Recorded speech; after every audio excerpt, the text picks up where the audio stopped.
Yo. Right. Okay, so I've been revising for an hour. I did an hour first thing this morning also. And I just... See, because I've had a week and 2 days off of revising, and it's just too much. It's just too much. It's a big change. It's a big change from, like, being completely alone all week to starting an A level and starting shop mobility as well. And oh my goodness, I'd just gotten into my A level. I'd just started doing 3 hours a day. I was getting into it. Then, like, I fucked myself up. I had to have a week off. I managed to get back into it for a few days or whatever.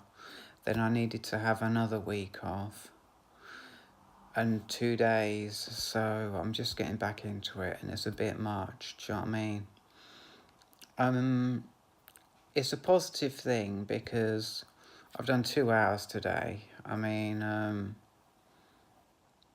I think I should probably cut it down to 3 hours today, just 3 hours, and try and catch up later on.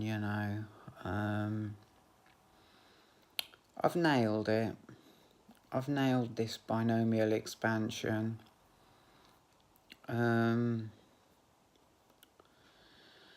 I really like this A level. The harder stuff is stuff that I can do.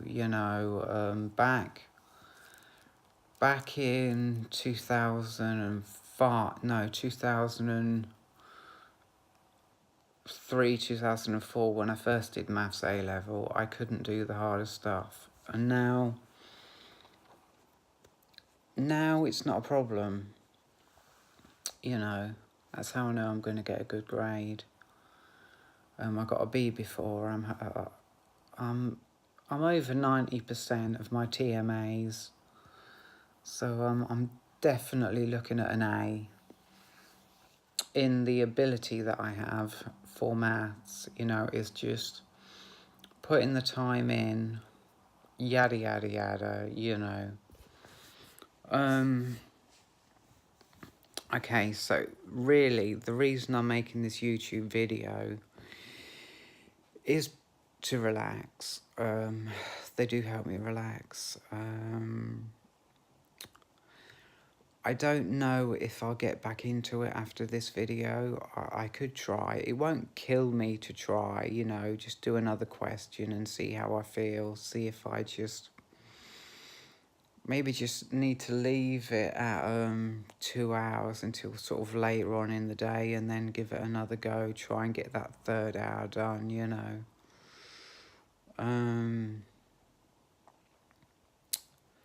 Triggers, oh my god, I thought I had it nailed as far as triggers go, and the fact is I do.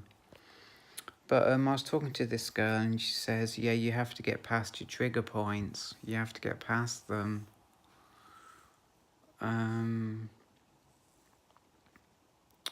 So she's clearly, well, maybe in the same place I am as far as triggers are concerned, where I don't... We're two different people. We deal with it in 2 different ways. She just thinks you have to get past your trigger points, which is her way of looking at it. My way, personally, is to not feel animosity towards the people who triggered me, unless they were being blatantly abusive, then I might think, maybe she is ahead of me, maybe she would have just called it a trigger point and felt no animosity there, I do feel some animosity for the way I was bullied on the bus,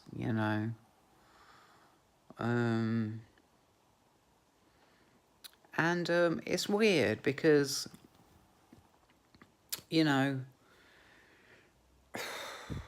I feel that we're taught, and I don't know exactly who or what is teaching us this, or even if that thing exists, but I feel we're taught that everybody has the same awareness, and because everybody has the same brain, everybody has the same tolerance for things until the point where they lose it and get pissed off. But it's not true. I mean, through triggers, it's possible to handle a lot more, you know, a lot more. I don't really want to get into that too much.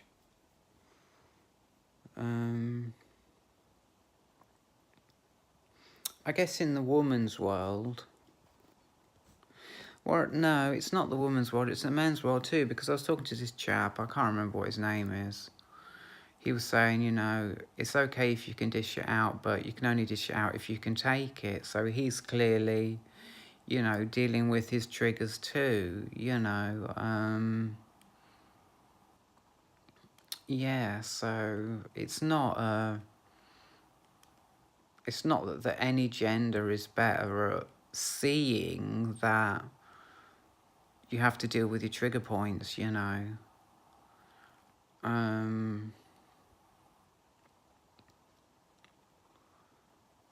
Yeah. And I kind of like that I have mental illness every 4 or 5 months, because that allows me to get really, really triggered.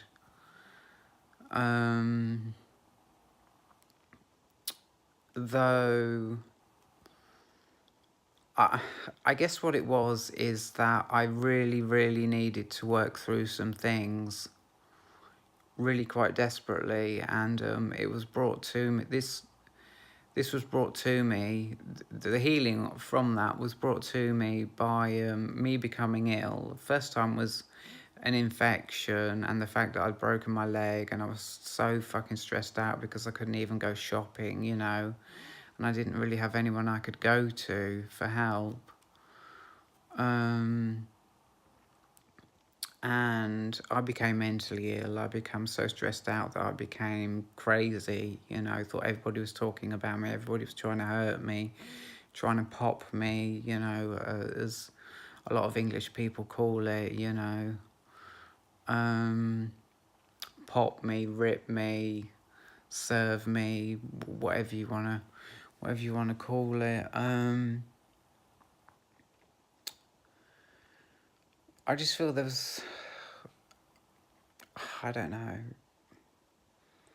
I'm kind of in two minds now as to what I was going to say, because I was going to say that, you know, I don't want mental illness. I mean,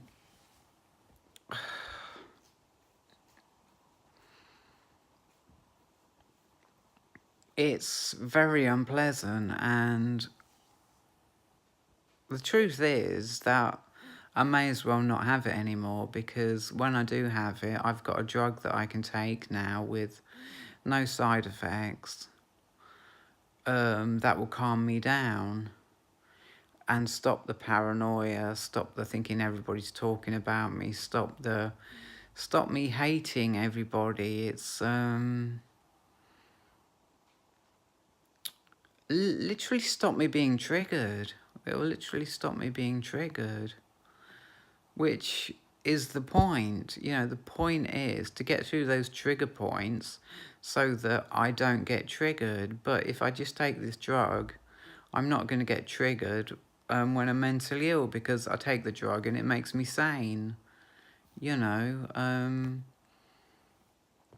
But on the other hand, it is nice to be able to work through a lot in a short space of time by being mentally ill, because people only pick on you, pick on me.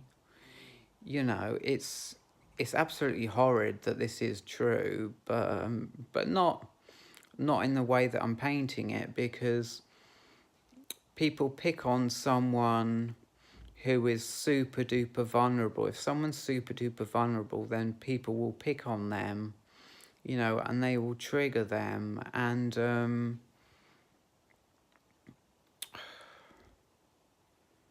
I guess, I don't know if I'm telling the truth there.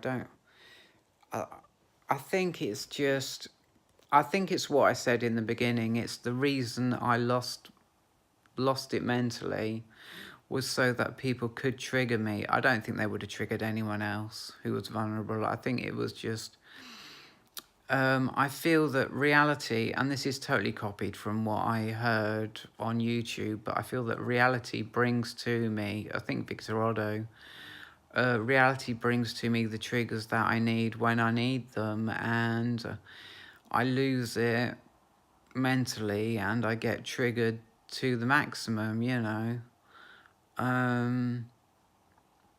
Though I would much rather, now I've got my pills, be sane and get triggered when I'm sane. I mean, I could, you know, in the Bible it says, if you ask, if you knock, the door, if you knock, you'll be no, if you ask, you will be answered. If you knock, the door will be opened unto you. So if I ask, because it's going to be a much more powerful way of me getting through my triggers if I'm sane when I get triggered, because I'll be in a more coherent, more aware state of mind, you know, to be able to deal with that trigger, you know. Obviously it's gonna trigger me. It's not gonna not trigger me because I'm sane. It's gonna trigger me, you know. And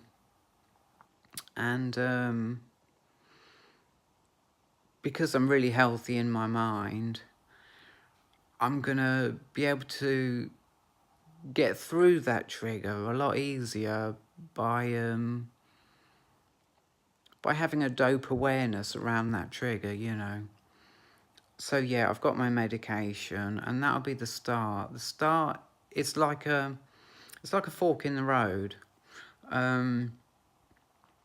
I've gone from this way, which is having a mental illness and getting triggered when I'm mentally ill, to this way, which is the fork in the road was when I was given this medication, because now I've got the medication, I'm always going to be able to deal with the triggers in a sane way. And so what has changed is that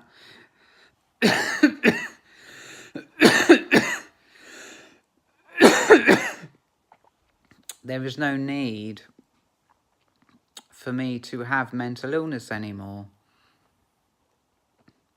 because every time I've got it, I just take the medication. So I really feel that the mental illness, the excruciating anxiety that I've been getting, like every 4 or 5 months, for about a week, you know, I expect a few more days. Well, it's not even a few more days, because I take this medication and it's all gone.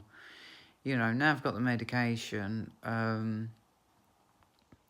the path has changed from this way to that way. And the way that I'm on now is that I'm always gonna, there's no need for me to get mentally ill again, so I probably won't, you know, once I've been through this week, and the right time comes along to stop taking the medication, because I'm no longer anxious anymore. I feel that'll be the last time I get anxious, because there's no point me getting anxious again, because I've got the pills to solve the problem. You see what I mean? It's like the illness has done its job, and now I'm moving on to, you know, a more dealing with triggers with more awareness, you know. And it's probably because I'm not so desperate. I'm not so desperate to heal from those trigger points, you know. I'm not so desperate.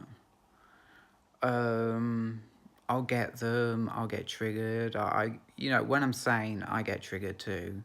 You know, I'll just get triggered when I'm sane. And that'll mean that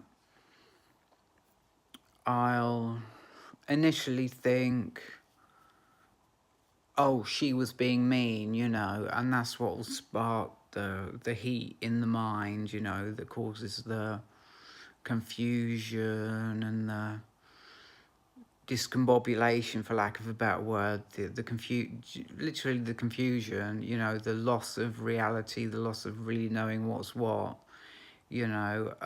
But then I'll have enough awareness still, even though I'm out of my mind, you know, to know that, to think about the trigger, to think about what I did to deserve that trigger, to think about the advice I was given by the person who triggered me, think about what that person is like, how they're cooler than me in a certain way, and I could be that cool if I took the advice they gave me that triggered me, you know. I'm thinking of one example for this, and I'm going to explain it. I was in Morrison's, yeah, and there was this girl, and I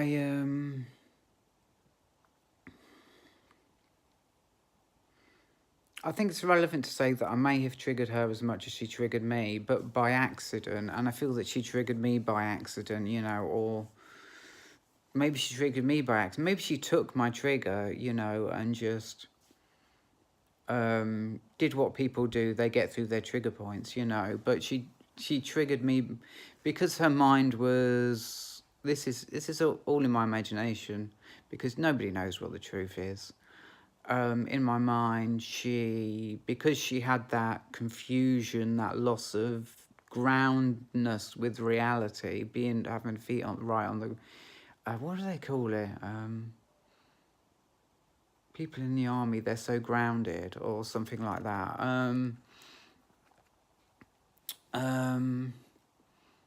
She came out with this comment, you know, because she was just confused, and she came with this comment saying, like, you didn't need to tell me that, and because I told her that the checkout was broken, you know, that's what I said, and she said I didn't need to tell her that, and it's true, I didn't need to tell her that. I could have just let the next customer come along and like be like, I can't fucking can't fucking do nothing on this checkout, you know, let the next person deal with it. It just wasn't me telling her at the moment I told her the checkout wasn't working, wasn't the moment she should have been told. She should have been told by the next person who came along and couldn't work the checkout. I mean, I'd already gathered up all my stuff, I put it back in my trolley, and I was moving to another checkout when she came back. There was no need for me to tell her.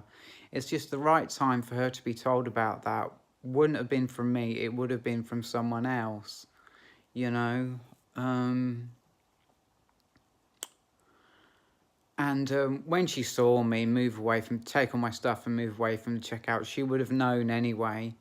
And that's probably what she meant by he didn't need to tell me that. She saw me moving away from the checkout. She saw me take all my stuff off the belt, put it in the trolley and move away. She would have known the checkout wasn't working because I'd already told her that a barcode wasn't scanning, and could she get me, instead of the cloudy apple, could she get me the clear apple, because I was hoping that if the cloudy apple wouldn't scan, then the clear apple would. You know, which she came back and brought me. She was absolutely lovely, you know. And it just taught me a whole reality of how younger people are, where they don't, if something doesn't need to be said, if it feels confrontational to tell somebody something, then it is okay. You know, in the latest paradigm of like the latest generation that is on this earth, you know, is like the latest paradigm, the latest era, and if it feels confrontation to tell someone, you just don't bother. Just don't bother. And I took a bit of I know I'm calling it coolness, and it's probably the wrong word, but I'm taking let's say dopeness. I'm taking a little bit of the dopeness from her and sort of taking it into my soul, you know, and becoming, in a small way, like she is. Not in any big way, because the whole person is just so much, you know, this is just one tiny little thing, but it's a step towards being more dope. And I was really grateful for that. So, yeah. That's one example of me being triggered and being really, really grateful for being triggered, you know, even though the only reason she triggered me in my imagination is because I triggered her um, accidentally, you know, just by being as... You see, because the thing is, I'm so different to other people. I speak in a different way to other people. I act in a different way to other people. I'm completely polite, but I just act so different. Some people take it to mean something that it's not. You know, I think she thought I was trying to be in charge, you know, I was trying to like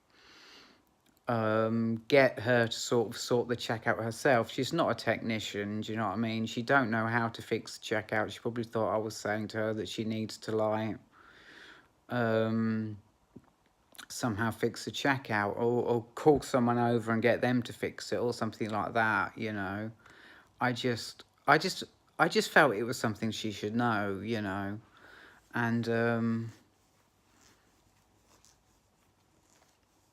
no, to be honest, I think if I triggered her, it could have been my fault, because her reality is like I've just explained the whole thing, is where you don't get confrontational to tell someone something.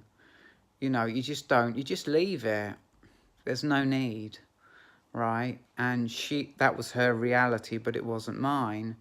So she felt like, oh, someone's encroached upon my reality, you know, with behaviour that I don't really believe in, you know. So she just said, he didn't need to tell me that, you know. Um, and yeah, simple as that. But the thing is, what's relevant also is that I still may have triggered her accidentally because of the way I was acting when I says, oh, come on, you know. It was like she was ignoring me. I was like, come on, you know, just trying to coax her into like coming over and helping me, because she really didn't seem very interested, you know. It may have been the way I said that, you know, because you won't get that from other people, you know, the way that I said it. So that's just relevant. I'm not saying that is what happened, but I'm just saying that is relevant. Anyway, so again, I'm making this YouTube video because I can't do any more homework right now. I mean, it's 3:45. I've got plenty of hours left in the day to do my final hour. If I can do it, I'm gonna not push myself too hard, because I've only just started getting back into my maths after a break, you know, and it's Ellie. It's Ellie, the beautiful, wonderful Ellie, right? Who taught me, when things are too much, just leave it, you know. She really did. I mean, even when it seems like... The example was that I had to be in my flat overnight while I was in the process of moving all my stuff backwards and forwards. But when it gets late and I'm in the other place, you know, and I'm fucking done because I've been moving shit all day, you know, when I'm fucking done, I'm not allowed to sleep there. But she said, when you're fucking done, you have to. You know, I thought I was going to get in trouble. It seemed really important, you know. But after what she said, just... it. what I inferred from what she said was that when you are totally and utterly maxed out and you are stressed, you can take time for yourself and just say, fuck it, right? So like with this homework, it seems like it'd be the end of the world. It seems like it'd be the end of the world if I missed an hour's homework today. And I'm not saying that I will, because I probably won't, but it seems like the end of the world if I miss an hour's homework.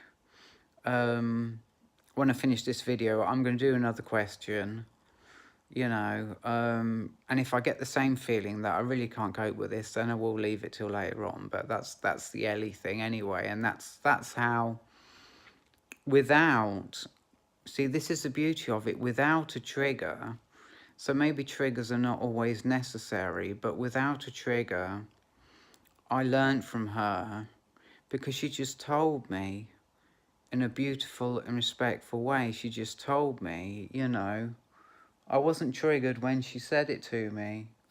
So maybe there are ways of learning being triggered, and there are ways of learning not being triggered. Maybe some people just like to trigger you, you know, but the fact is they're providing you with a lesson that if I learn it, I can become more of an authentic person. I can see that in that person. I can say, I'm similar to that person in that way. I realise that now, and I become more of myself.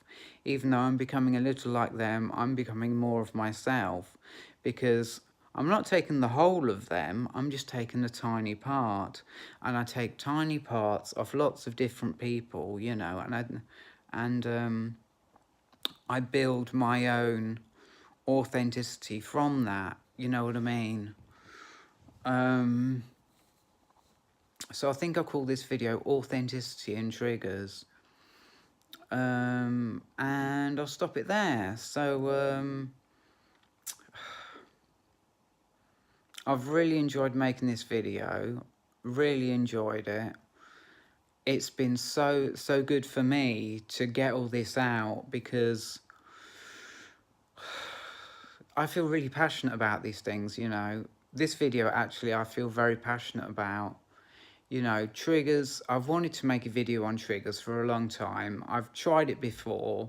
It probably didn't come across. I've probably deleted it, you know. I just feel this is the perfect video on triggers.